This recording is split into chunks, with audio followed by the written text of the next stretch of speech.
MLA గెలిచాడు, అతని యొక్క రాజకీయ ప్రస్థానం సాగుతుందంటే అతను ఏదో దేశానికి రాజ్యానికి రాజు అయినంత మాత్రం అయ్యాడని చెప్పేసి కాదు. బాబాసాహెబ్ అంబేద్కర్ గారు భారతదేశానికి రాజ్యాంగం కల్పించడం వల్లే అతను ఈ రోజున ఎమ్మెల్యేగా గెలవడం కానీ ఎమ్మెల్యేగా గద్దెనెక్కడం ఇవన్నీ జరిగినాయి. దళితుల ఓట్లు లేకుండానే నువ్వు ఎమ్మెల్యేగా నెగ్గావా అని చెప్పేసి రఘురామకృష్ణరాజుని అడుగుతా ఉన్నావు.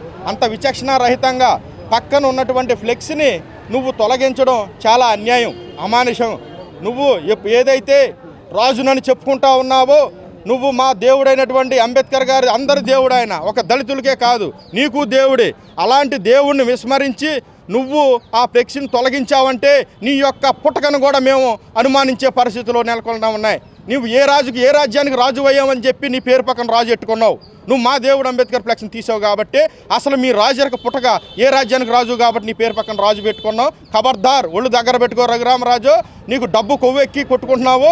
నీ కొవ్వుకి మరి అధినాయకులు కూడా సపోర్ట్ చేస్తున్నారని మేము భావిస్తూ ఉన్నాం. అయ్యా గౌరవ ముఖ్యమంత్రి చంద్రబాబు నాయుడు గారు, ఉప ముఖ్యమంత్రి పవన్ కళ్యాణ్ గారు, మీ ఇద్దరు గమనించండి. ఇలాంటి దుశ్చర్యానికి సంఘ విద్రోహమైనటువంటి చర్యలు చేసినందుకు రఘురామరాజుపై తక్షణమే అనర్హత వేటు వేయండి, అతన్ని బర్తరఫ్ చేయాలని కోరుతా ఉన్నాం. ఇంకోటి ఏమంటే అతని మీద ఎస్సీ ఎస్టీ కేసు నమోదు చేసి అతన్ని తక్షణమే అరెస్ట్ చేసే విధంగా చర్యలు తీసుకోండి. అలాగే పవన్ కళ్యాణ్ గారు, మీ పిల్ల సైకోల్లా తయారయ్యి అతను చేసినటువంటి దుశ్చర్యకి మద్దతుగా పిల్ల సైకోల్లాగా ప్రవర్తించారు కాబట్టి ఆ సైకోల్ తరఫున బాధ్యత నువ్వే వహించి అంబేద్కర్ గారికి పాలాభిషేకం చేసి నువ్వు క్షమాపణ చెప్పాలని చెప్పేసి డిమాండ్ చేస్తూ ఉన్నాం. ఒళ్ళు దగ్గర పెట్టుకోండి అధికారులారా. రఘురామరాజుని తక్షణమే బర్తరఫ్ చేయాలి. బర్తరఫ్ చేసిన వెంటనే అతనిపై ఎస్సీ ఎస్టీ కేసు నమోదు చేసి అతను అరెస్ట్ చేసి దళితుల యొక్క రాష్ట్రంలో ఉన్నటువంటి దళితుల యొక్క మనోభావాలు నిలబెట్టాలని చెప్పేసి మేము డిమాండ్ చేస్తా ఉన్నాం. రఘురామరాజు మీద బర్తరఫ్ చేసి ఎస్సీ ఎస్టీ కేసు నమోదు చేయకపోతే మేము అసెంబ్లీ ముట్టడి చేస్తాము.